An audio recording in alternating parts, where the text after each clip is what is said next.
Okay, so we got the Headrush MX5. I'm gonna make a new patch. I've got my... Okay, so first complaint is I feel like from where I'm sitting, I'm tapping right on the button, but I wasn't. It's like, I don't know. You shouldn't have a control up in the corner because it's easy to miss and it's too small. So first complaint right off the bat is the screen is kind of small. There's more space here. They could have probably made it bigger if they wanted to. Not a huge complaint because I know this is a reduced size unit. This is a lot smaller than the other Headrush boards, which have bigger screens. So not a big deal, but it is a little annoying to occasionally try to tap something and have it not respond because you missed, but whatever. Okay, so other first complaint, so I want to make a new patch, and you'd think you'd go to the patches and then, so these are set lists, I guess, and then you'd hit new, but when you hit new you're making a new set list, and I just found that to be counterintuitive at first, but you just have to remember to be on the main pedal screen before you need to make a new. And see, I keep trying to tap it, and there we go, finally got it.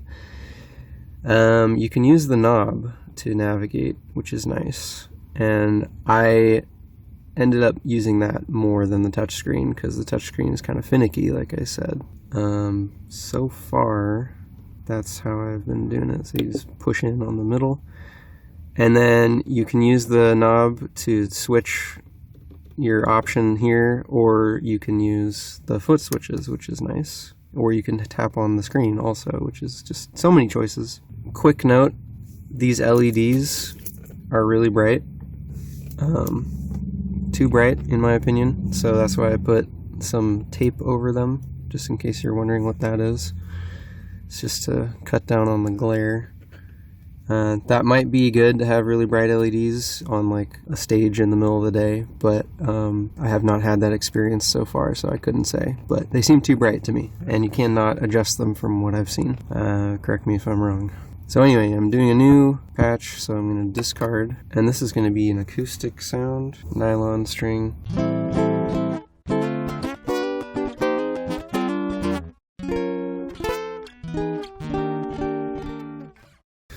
And I just made some custom IRs, which I'll demonstrate. So to insert a new effect, you just tap on the plus where you want it, or you can just select it using the wheel, and then tap it, and then it brings up the screen, and you always start at the top of the list at the back button. So if you keep tapping the button, you just go back and forth. So I'm going to go down to custom IR, and then I'm going to choose IR. And then it's confusing. It was confusing at first. There were no presets built in. So you're selecting the type of effect you want, and then the effect you want, and then the preset you want. And when I first got this, I was trying to look to see if there were any IRs that came preloaded on the unit, and I came to the conclusion that there were not, because when I came to this selection, all it had was default. And I didn't select it because I thought that meant there were no IRs. But it turns out that there actually are IRs preloaded, and they're in folders, and I just didn't realize that at first because it was just kind of unintuitive the way they set that up. But anyway, I'm gonna go to the Grant folder, and this is a nice thing when you're selecting things like IRs or amps or cabs. You can be playing while scrolling through, and it will give you a live preview. So I just made one called Piezo Classical, and I like how you can do a low cut and a high cut. I would say the wheel control is a little frustrating sometimes, just like the intervals at which it changes the value. It's kind of unpredictable. It's kind of like the faster you go, the more it'll change it, but it seems really inconsistent to me. And occasionally it'll jump, and sometimes it won't hardly move at all. and I find it kind of weird, and I find using the touchscreen, I mean, it's faster, but it's like really unsatisfying to try to use it. I don't know how to explain it better.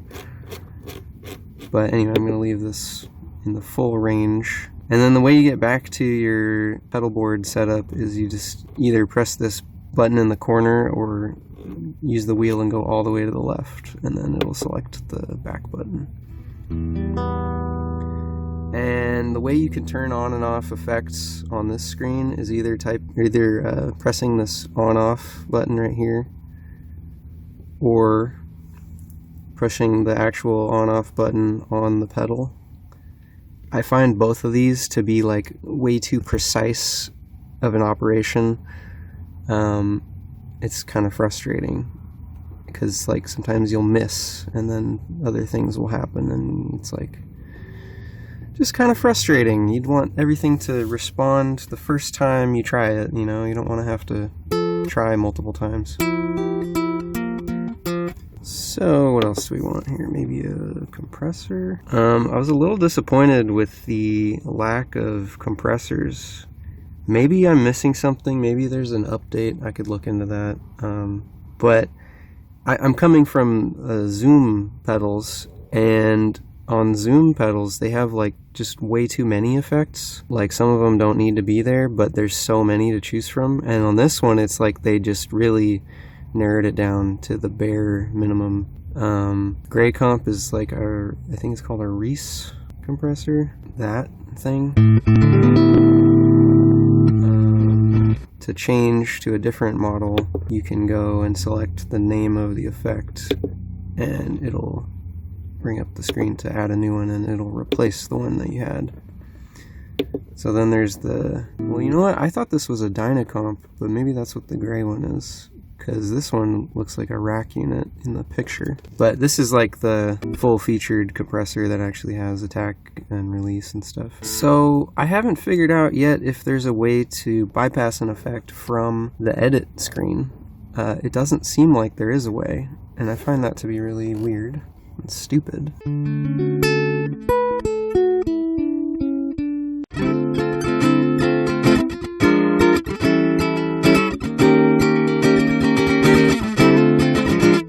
So yeah, I wish I could just A/B this. I guess the only way to do it would be to go back here and go to hardware assign. It doesn't respond sometimes, it's frustrating.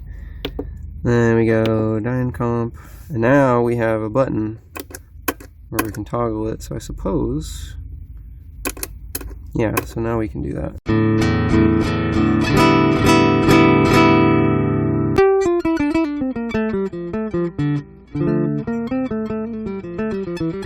Overall, I just find this kind of clunky and frustrating to work with. I'm most accustomed to the workflow on the Zoom G5N and G1.4, and on those ones, things are a lot more responsive. It's basically just the touchscreen interface is just not my favorite thing in the world. I think it could be good, and like I said, the screen's just kind of small on this one, and I think maybe if it was bigger it would be less frustrating. Also, I still have the protective film on this screen, so maybe if I removed that it would be a little bit more responsive. That's certainly possible, so I'm not going to really count that as a complaint, just something I've noticed so far. But I'm thinking I'm probably going to end up returning this because I'm just not super jazzed about it. So I left that on, just, you know, as a courtesy, so the next person who buys it won't have to have an unprotected screen. So anyway, you got your controls here, and that's cool. I suppose next... Okay, so that's a problem. That keeps happening. When I'm editing an effect, and then I go back, for some reason the top thing, which I think is the preset selector, that keeps being selected without me wanting it to be. Then when I try to move the wheel to try to go select something else, like to add a new effect, it pops up this screen where it asks if I want to save my changes. So I have to hit cancel. And then yeah, it's still selected. So I don't even know I don't understand. I guess, oh yeah, you have to tap it and then it'll deselect that field. There's not really a good distinction between selected and unselected. It's just that little asterisk turns green. It's pretty easy to miss, and like I said, I don't know why it's automatically selecting that. But anyway, so let's add a reverb.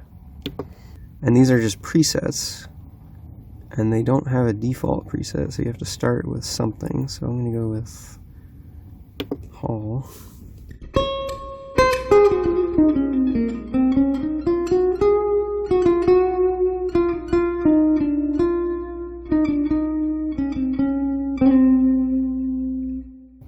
And then on the model, yeah, this is your basic digital reverb pedal. Maybe it's like a Boss or something.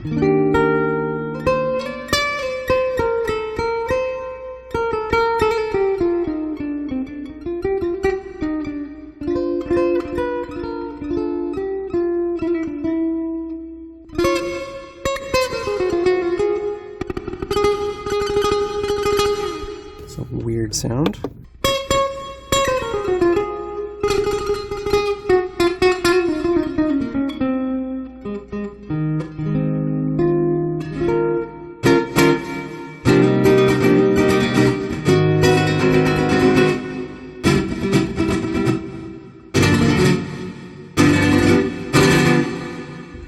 Just seems like a unusable sound. I'm not sure what the deal is with that.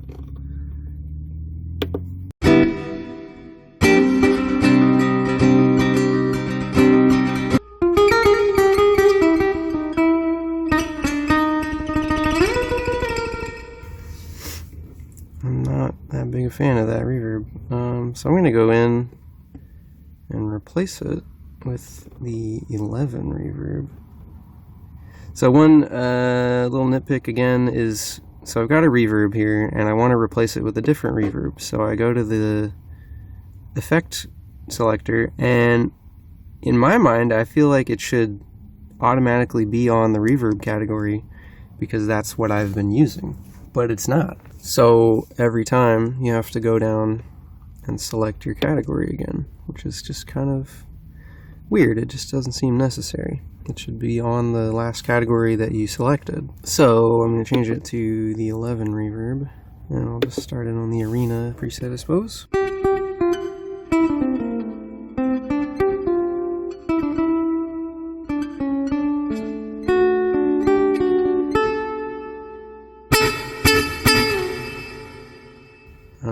That kind of sucks. Let's see, what do I want? Concert hall?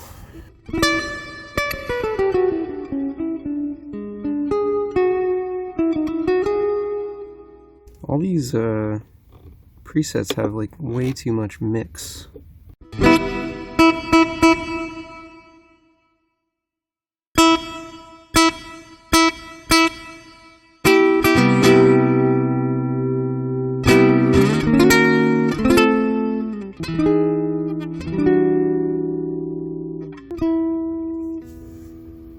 Pretty good. So the main reason that I bought this in the first place, I already have a Zoom G1.4, which I really like. There's pretty much no problems with it. I did a video on that if you want to check that out. But it does not have the ability to load custom IRs.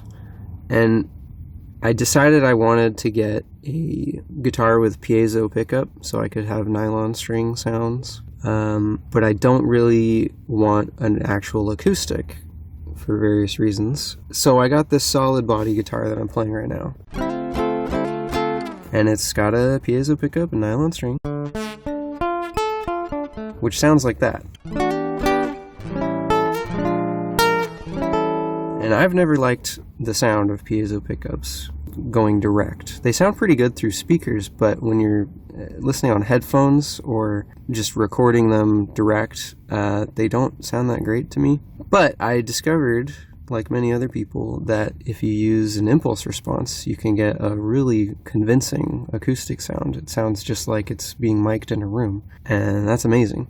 And so I've been doing that on PC because there are so many options for using IRs on PC. And I wanted to be able to do it on a standalone effects unit, so I could use that through a speaker or just, just away from my computer. I didn't want to have to be only able to play guitar through my computer, because that's just not practical. That's just annoying. So anyway, the reason I got this unit is because I saw that it allowed to load custom IRs, and I assumed I would be able to load up my acoustic IRs. And oh, there it goes again. It keeps doing that. Okay, cancel. That's really annoying.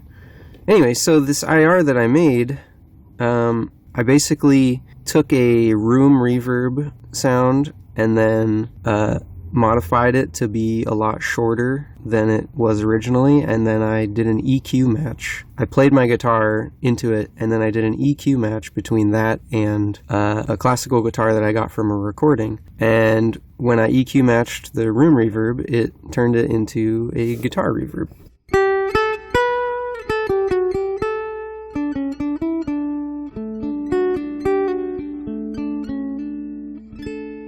Which sounds just like a guitar.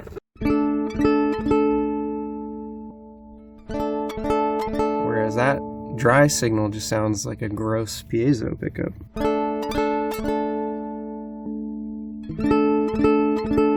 So that was the whole reason I got this, because it does that amazing thing.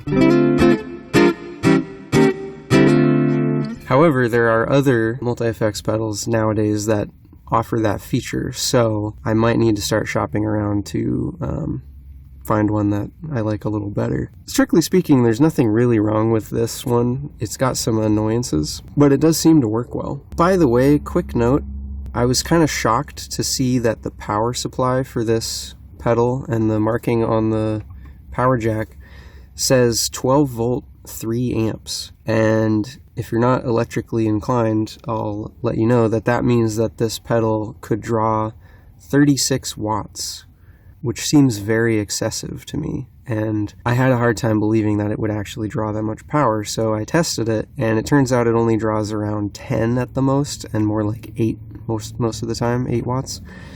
I suppose that might increase if you're putting a really heavy load on it in terms of CPU power, but from what I observed, it's only about 8 watts, not 36. And that is another annoyance I have with it, is that it uses a 12 volt power adapter rather than the standard 9 volt that most guitar gear uses.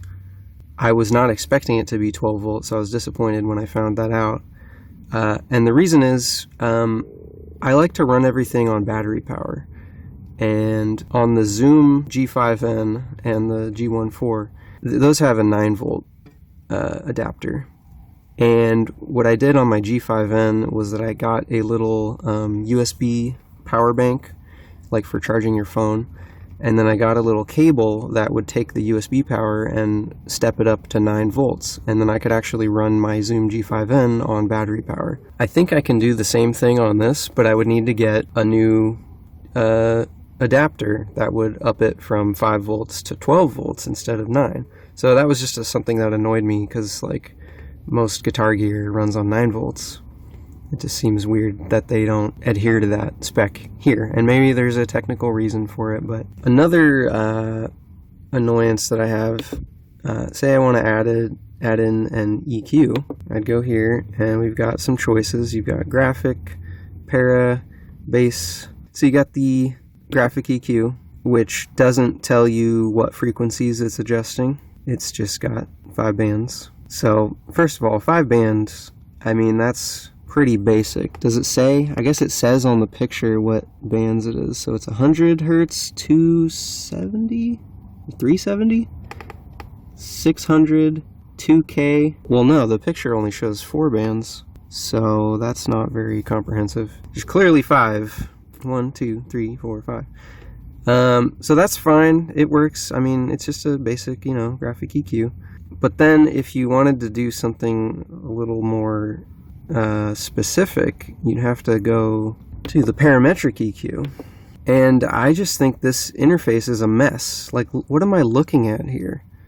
Why is it laid out this way? So you've got first row, you've got gain 1, and then freak 1, and then Q1. That's fine. But now gain 2 is on the second column of controls, and then frequency 2, and then Q2, and now gain 3 is on the left side again. And then you go to the next page, and then gain 4 is also on the left side. So only gain 2 starts on the right side. All the rest of them are on the left. And that's just really fucking sloppy. I don't understand who saw that and thought that's how we should do it. Like, they could just add in some dummy fields here to make it line up better. And the other thing about this is that clearly they've designed the interface to be a standard, like a uniform kind of deal. You've got a control, and it's got a green bar, and, you know, a text value like gain or frequency, and then a value, a numeric value.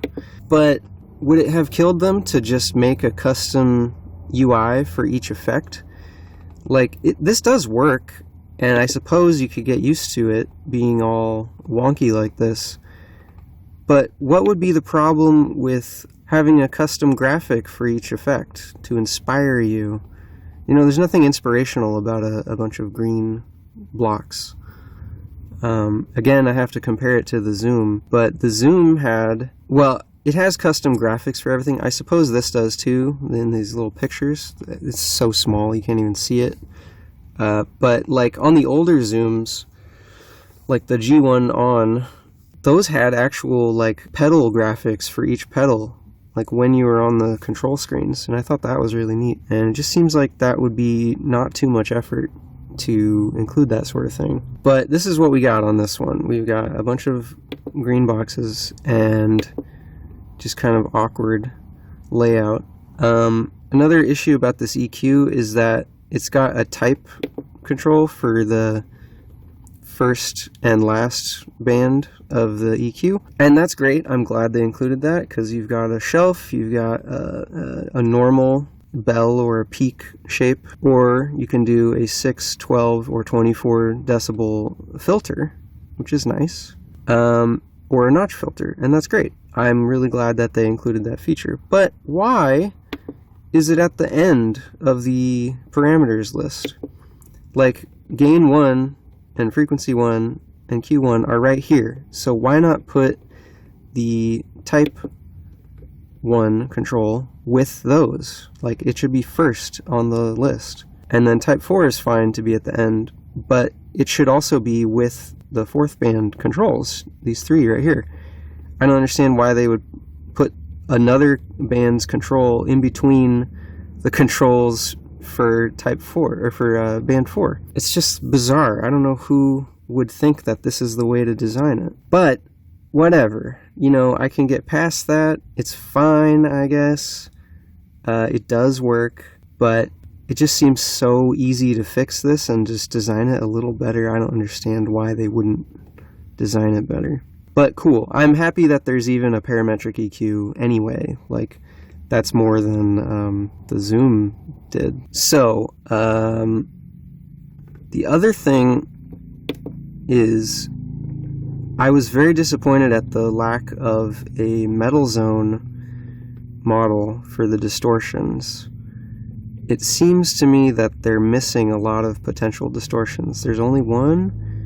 Well, that's not, it's a white boost, that's not even really a distortion. That's like just like a preamp kind of boost kind of thing. So we've got a tube screamer. I don't know what this stands for, DC distort. And then I think this is supposed to be a rat, if I had to guess. A black op amp distortion. So we've got like 3, and then we've got a tri-fuzz, that is a big muff, and then a bit crusher, that's not really a distortion. And then I think this is maybe a Shure Riot, I'm not sure. And then D1, I'm assuming this is like a Boss distortion, the yellow one. And then round fuzz is a fuzz face. And then K-Drive, I have no, oh, that's a Klon. K-Drive is a Klon. And then MX, I'm assuming that's an MXR pedal. I'm not really familiar with their pedals. And that's it.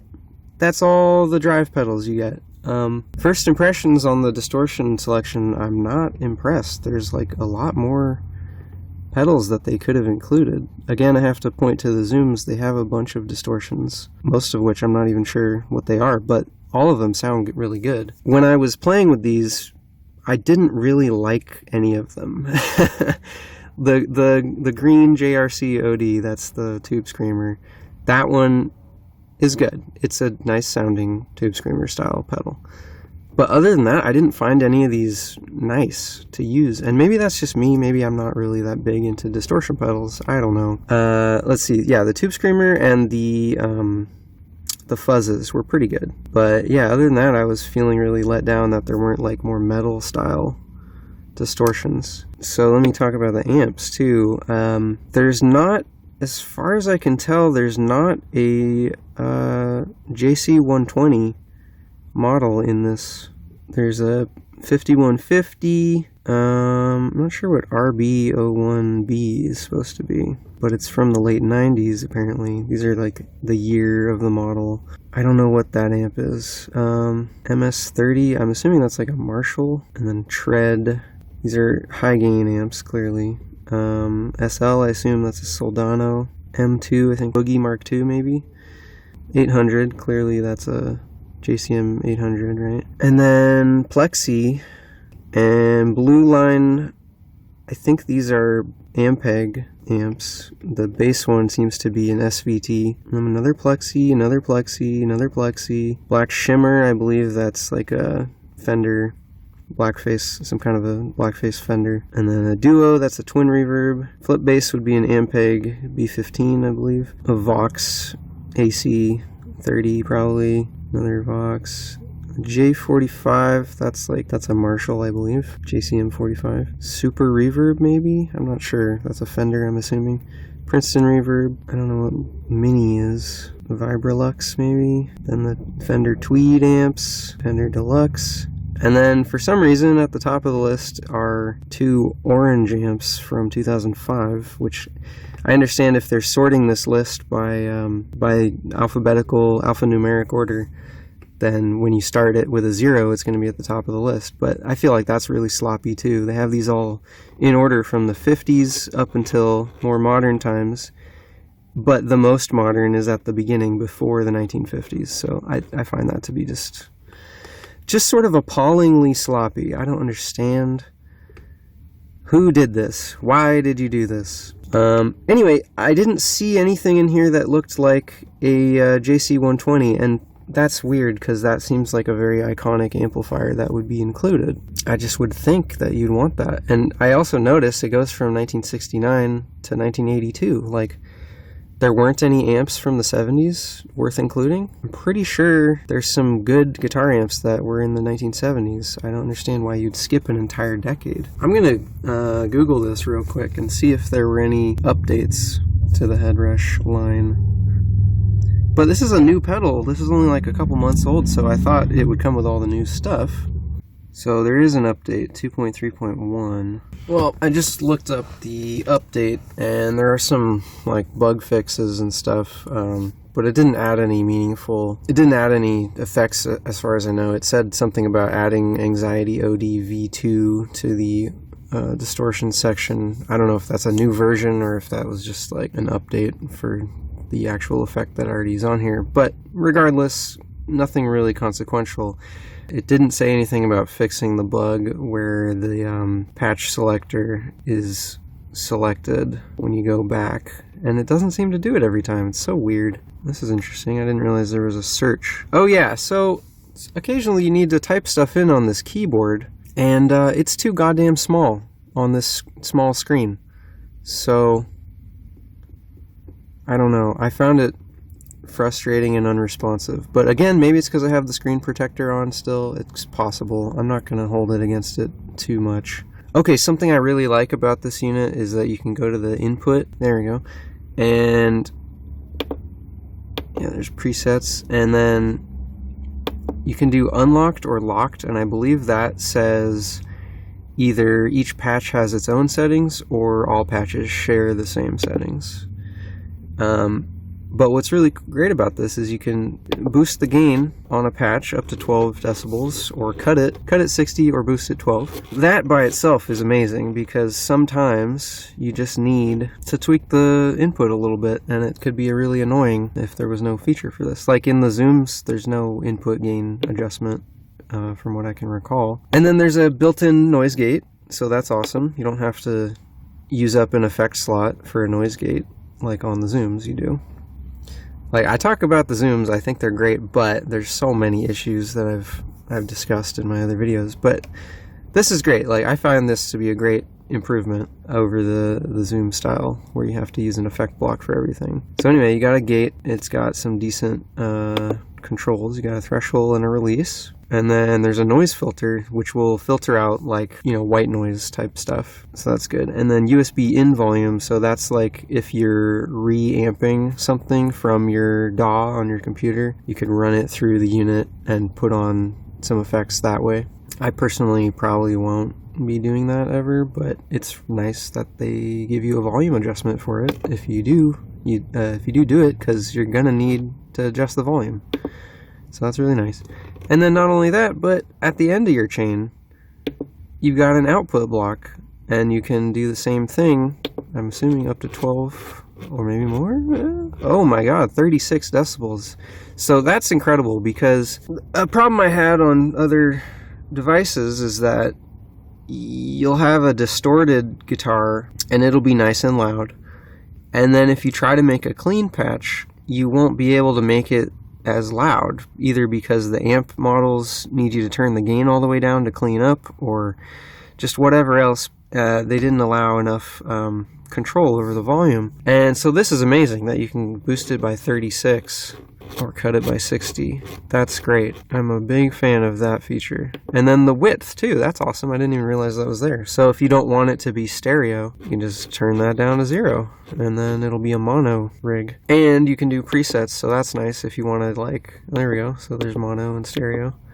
But you could make one that's just like -10 or +10 or, you know, whatever you need to do. That's super nice. Another thing I really do like is that if you need to reorder your pedals, you just simply drag them around. It's so quick. That's like the one thing that I love about the touchscreen interface, is that this is super easy.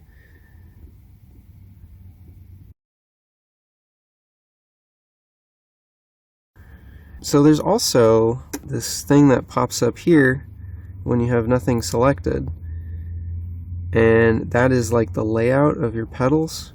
So you have 11 pedal slots, and you can have them laid out in a parallel chain like this, which is nice, or in a parallel chain like this, I suppose. I don't know if there's any way to customize these, but the fact that it lets you do that at all is pretty amazing. I'm not super well versed on parallel processing. There's a few situations where it'd be good, like if you're doing a bass sound and you want to mix distortion with clean, then there you go, there's a way to do it. I suppose I wish there was a way, I don't know what this is. Oh, it's a mix control. Okay, cool. So you can actually mix between your lines. Well, that's really neat. I'm glad they included that feature. So like you could have your distortion up here and then your clean down there, and then you could mix, you could turn down the distortion signal path or whatever you need to do. And you can even add a delay. That's incredible. In microseconds. That's very interesting. I wonder how often that gets used. The only thing I can assume with that is you'd want to do that if you needed to make some phase adjustments. And I guess if you're using different effects on 2 different signal paths, you might need to make some phase adjustments. So there it is. They thought of that. That's pretty cool. And of course, panning them, that's very useful. I suppose that's like actually very important for a lot of different rigs. I haven't really messed with the parallel stuff. So there's this pedal, this expression pedal also, and it seems to be very good. I will say that it is very small. I think if you're wearing shoes and standing up, it's probably fine.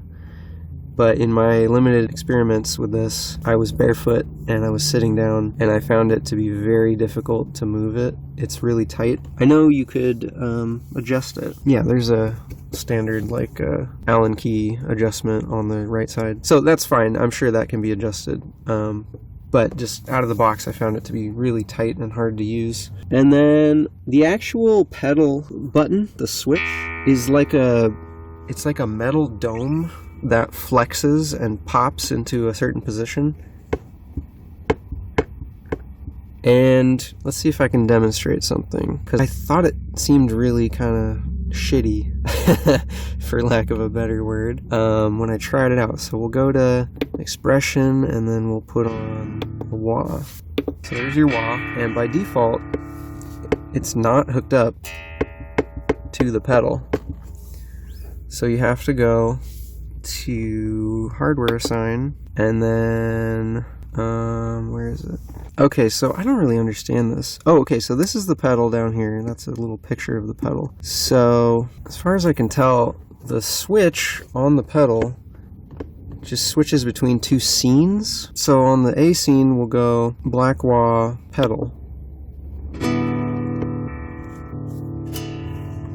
I don't really understand how to make sense of that, but there you go. If you go to the A scene and then put it on pedal, then it'll toggle it on and off. But notice it only toggles it when you release the pedal. So here's pedal down, it's still on. Now if I release the pedal, then it turns off. So now it's off, and then I go pedal down, it's still off, and then I release the pedal and it turns on. It's just the way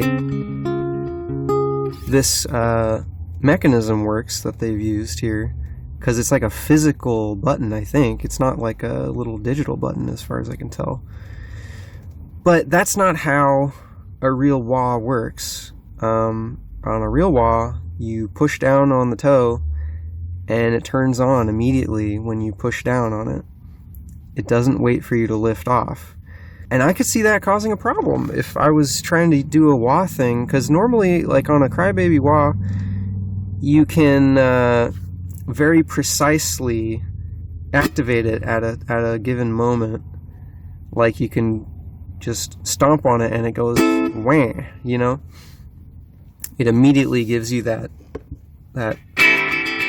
top end boost, and then you can sweep it. But not the case on this. So that is actually kind of a big deal, I think, if you're a wah user and you want to use the wah built in to the Headrush. And I suppose the solution to that would just be to have an actual wah pedal, but that kind of defeats the purpose of having an all-in-one multi-effects. So anyway, that's annoying, and I think if I was a heavy wah user, I might find that to be a deal breaker, because that is just it's kind of weird. Like, the whole point of these things is to emulate actual guitar gear, so if you're going to do something that's the opposite of what it is on the real thing, then you fucked up, I think. But, having said that, this system is really cool. I haven't done a whole lot with it yet. If you go to mode and you put it on advanced, you can actually activate multiple effects at the same time. And it just says pedal, so I think that's the actual, like, sweep. Yeah, now the wah is still on, even though I went to the next scene.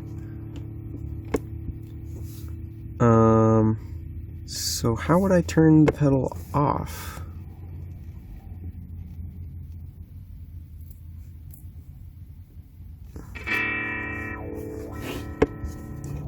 Well, that's weird, because now there's no actual off for the wah. It's kind of weird.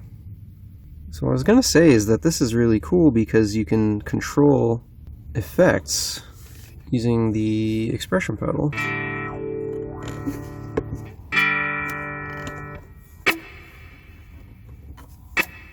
So there's like the decay control.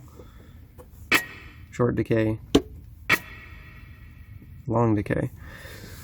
And you could obviously get really creative with that and control like the speed of a rotary speaker, or the amount of distortion that you want, or, you know, all kinds of stuff. I'm a little confused about how this works though, because on the classic mode, if you go to the wah,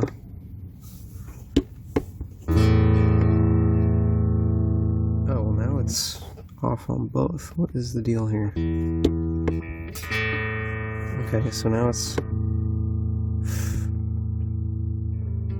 I'm just confused. How am I supposed to do... Like, I can't do a wah and other stuff? Or I can't toggle it? I don't get it. Yeah, I don't know. It has a USB hookup, which is nice. That's how I'm recording this video. Oh yeah, to activate USB audio, you have to go to global settings, and then you have to go to USB audio and turn it on. I found that to be strange. I thought it should have just been enabled all the time, but it wasn't. And then you've got different modes. It has an effects loop, which is very cool.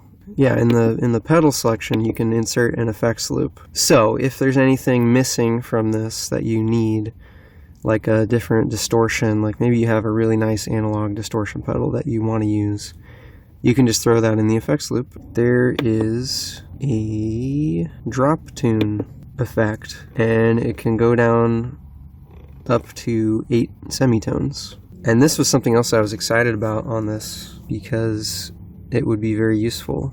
And it does work pretty well.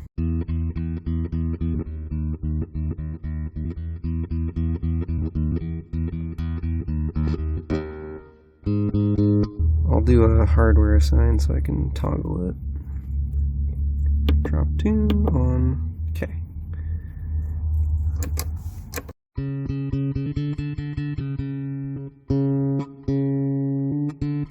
So yeah, the drop tune, it works, and it seems to have a different amount of latency depending on how low you drop it.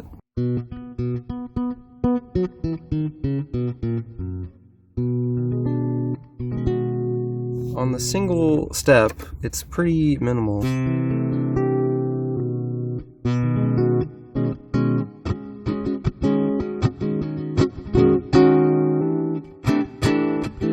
But there's a huge reduction in treble. You can hear it very clearly.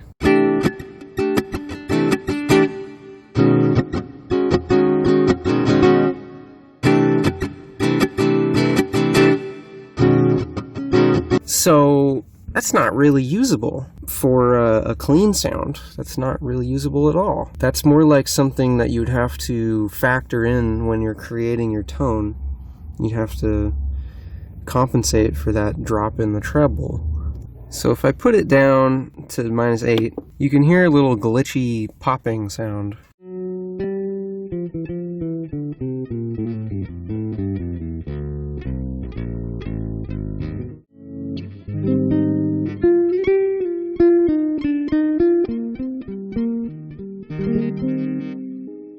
And again, it drops like almost all of the treble, which I suppose is inevitable, because if you're dropping the frequency, it's gonna lose some treble, because those are just high frequencies. But it's not as wonderful as you might hope.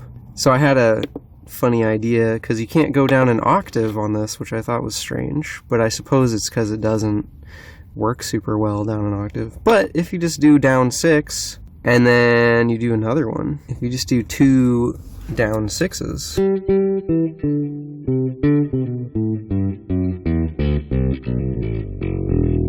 then you've got an octave. So that's there, and I think I would use it for like special effects or just messing around, like just having some fun and playing along with a song. But I would probably never use it in a serious guitar tone.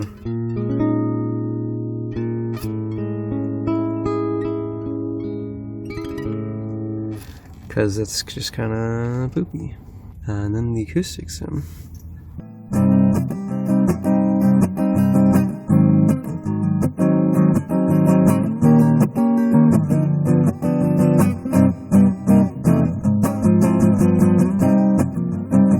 That sounds nothing like an acoustic guitar. So we've got, oh, it's doing that again. That's fun. We've got body.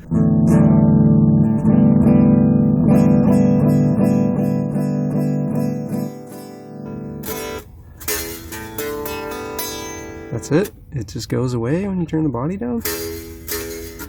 Okay.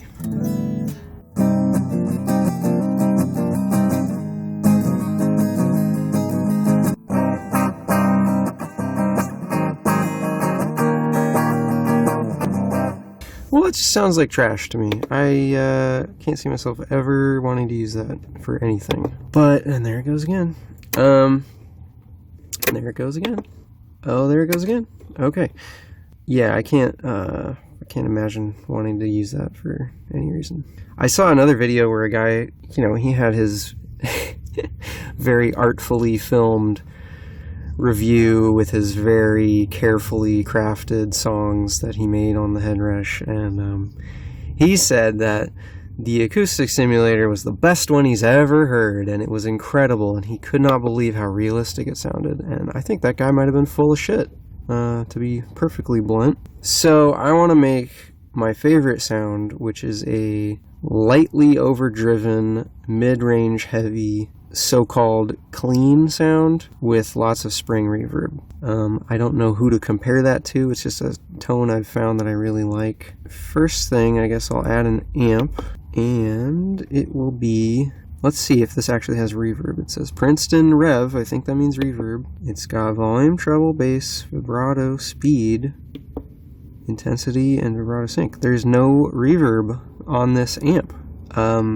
If you're an amp snob, you can tell me, does the Princeton reverb sound different from the Princeton? Because I'm assuming they sound the same, and they have the same exact controls. Let's see. Okay, so the non-reverb one is louder. And maybe has more mids?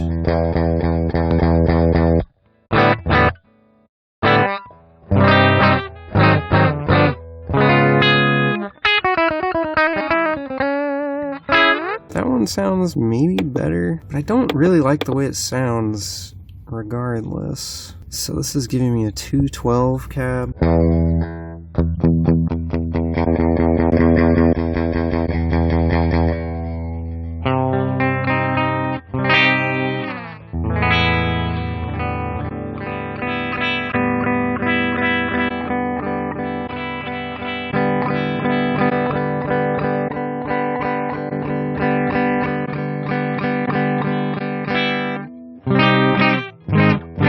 There's something about these cabs that I really don't like. I don't know what it is. I can't put my finger on it. And there's also not very many of them. Like, that's it. It's like, what, 15 of them or something? There's only one 8-inch speaker. There's only two 1x12s. So you either get really bassy or no bass. And no treble. And there's only one 1x15. Only 4 2x12.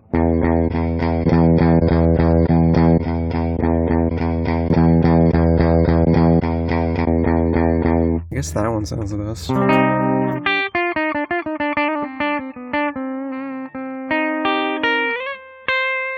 They all just kind of sound the same with different EQ, and they all kind of sound crappy. So there's different mics also. I suppose that is an important detail. Oh, this one.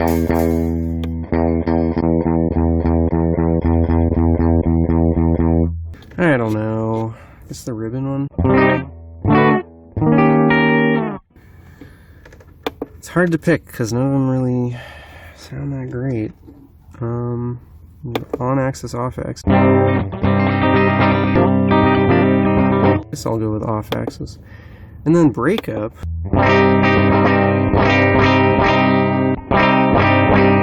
I found that my custom IR sounds a lot better. I haven't really looked at the IRs that come with MX5. I've got my own called Grant 15. And to me it sounds just way better than the cab sim. Yeah, there's the cab sim. And there's the IR.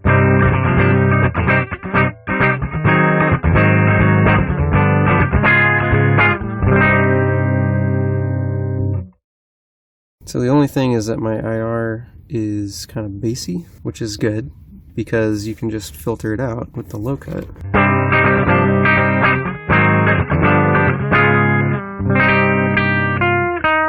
So there you go. And then I need a little overdrive, which I think sounds really good.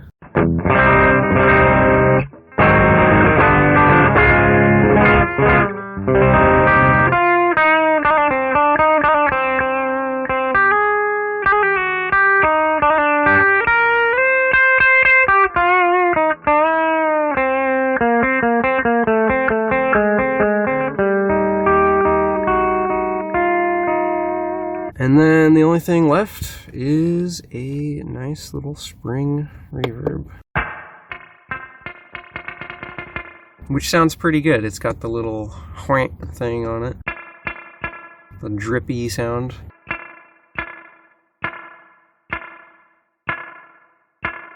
It seems to drip a little more with diffusion off.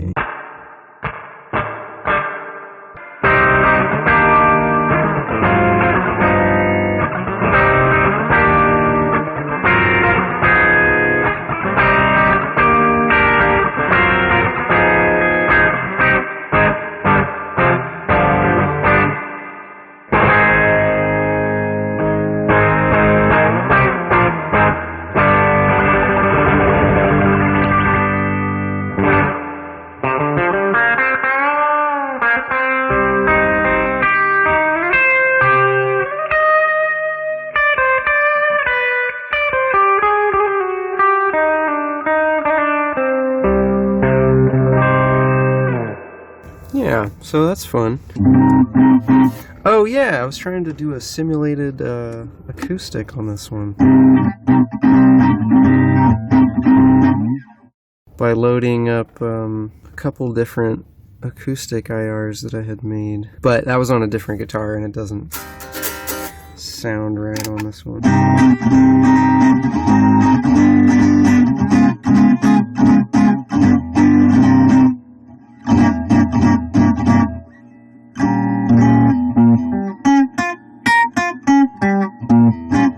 Well, it's all fucked up, but it's closer to acoustic sound than using that acoustic simulator pedal.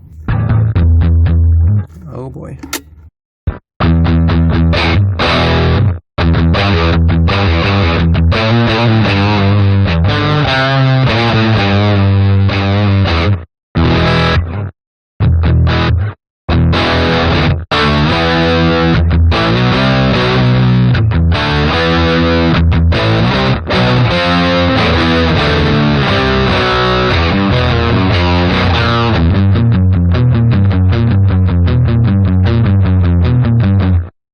I'm not really familiar with the Mark II in real life, so I'm not sure if that sounds good or not, but I suspect to do metal you really need.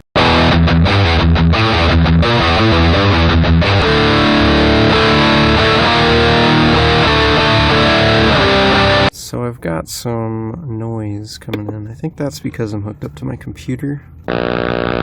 Yeah, ooh, that's nasty. I didn't have that before when I was playing with this, so I'm pretty sure that's coming from my computer.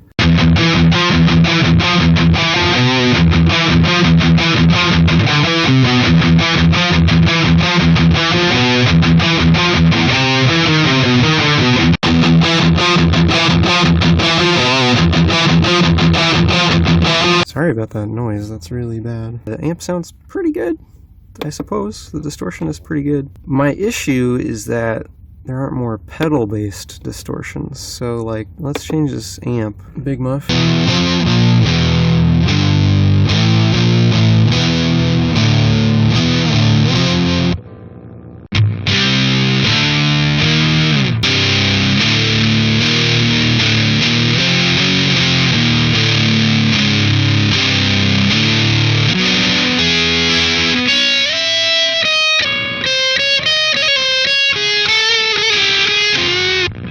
Well, this just sounds like hot garbage, mostly due to the noise. Anyway, if you want a sound demo, I'm sure there's like a million metal sound demos.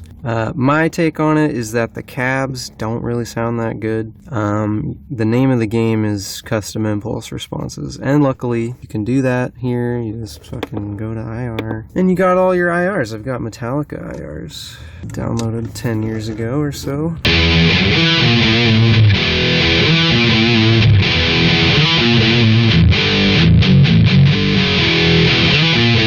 So, if you get, you know, custom IRs, you basically get the tone. You get your IRs, you're pretty set, I think. Impulse responses are fucking magic.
Alright, so the whole point of that demonstration is just that impulse responses are magical. You can get pretty much any tone ever if you know what you're doing, and you don't have to rely on the cabs that are built into this unit. In addition, impulse responses let you do cool stuff like make your piezoelectric acoustic guitar sound like it was recorded with a microphone, and you can do just weird stuff with them too. If you know how to make them, you can get real creative with just weird stuff you can do with them. Something I wish this had is a longer impulse response capacity. They're only able to load the first 2048 samples of each impulse, which is a very, very short file. Normally with impulse reverbs, they can be any length. Convolution reverbs can be however long they are, like 10 seconds, 20 seconds. As far as I know, there's no way to do that on this unit, but I understand because that takes up a lot of processing power. So, not a big deal. It's been a while. It's funny, my first impression was it sounded terrible, and now I'm like, they sound pretty good, so I don't know what to think anymore. In real life, this is how I typically run my bass if I had like real pedals.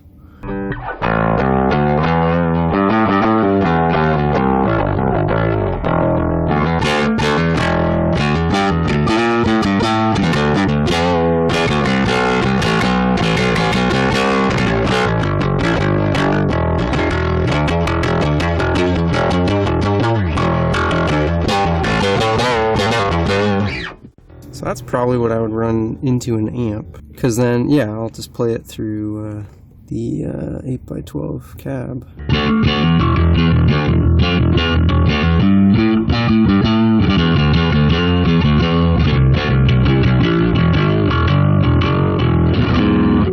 So it'd probably sound like that.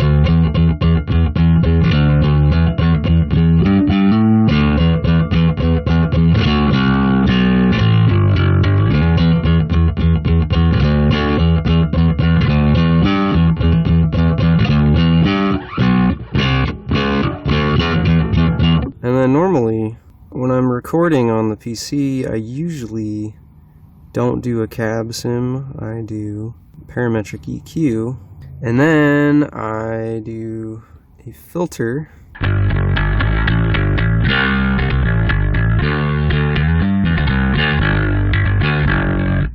Alright, that's enough bass. I think I could get pretty much any sound I want. Plus, I haven't even messed with IRs for bass yet, and I'm sure all that EQing and stuff, I could just bake that into an IR and that would be pretty great.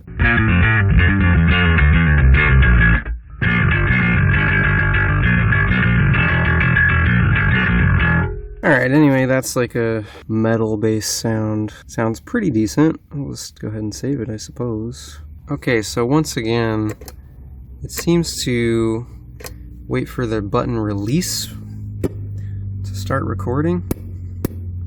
I'll try to just record a click here.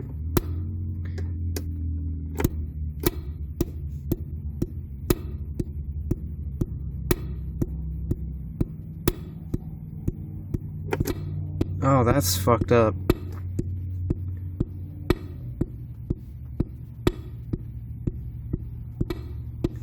Oh no, that sucks.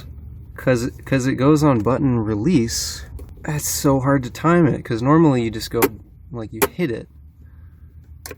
But with this, you have to go release it when you're done. And then it's got functions for when you hold it, which means that if you're trying to hold it and then release at the right time, you have to time it really well when you start pressing the button, because if you hold it too long, it's gonna erase your recording. Let me try this again.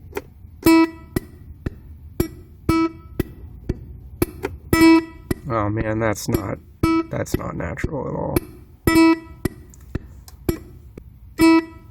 Who the fuck would time it on the button release? That's bonkers. So the cool thing is that you can actually save your loops, and they show up in a folder. When you connect it to the computer, a bunch of folders pop up. You've got all your rigs and your set lists and your impulse responses and all your saved loops. So that is actually handy if you can get used to this backwards control on the looper. You could get a lot of really good brainstorming down and do some recording. Like, you could actually record on this. If you had like a track that you needed to record a guitar part for, you could just plug in your phone to the aux input and play the track and then record a loop along with it. I think you could do that. And then save it, and then later plug this into a computer and get the loop off, and there you go, you got your recording. I think you can do that. I'm not 100%, but I don't see why not. So that's a good feature. I really hate the fact that it waits for the button to release before it activates. That's not how any looper I've ever used works. They're always on the button press, not on the release. So that just feels completely wrong.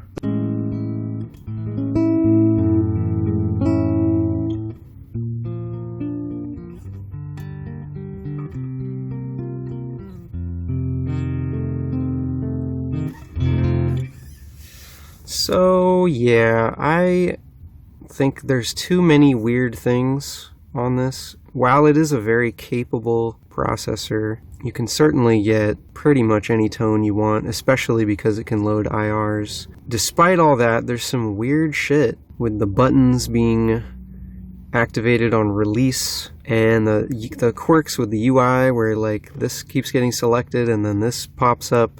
And what this is doing, this is trying to change my patch. So if I hit do not show this dialog again, that means it would change my patch and discard it every time that bug occurs, which is unacceptable.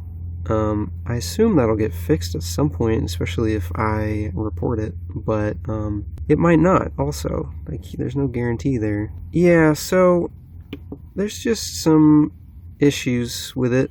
There's so many really cool features, but I think the problems might outweigh the benefits, because, I mean, honestly, there's a lot of different multi-effects out there now, and they're all really good as far as I know. It's a golden age for guitarists. There's so much good stuff out there that I don't think we need to settle for something that has too many quirky problems. I think there's probably going to be one that's just better. But I don't know. I will say I really do like this freeform pedal setup. I love how you can just drag stuff around. And I love how you have 11 slots. That's very generous, I think. Like on the Zoom G5N, you only get 9 slots, and then a lot of different effects take up 2 slots, so you end up with only like 3 or 3 or 4 usable slots after you put in your amp and your cab. So, you know, this definitely has an advantage over the G5N, which it should, because this is a lot newer. Alright, I think I've said enough. This has gone on for like almost 3 hours. Holy shit. Okay, goodbye.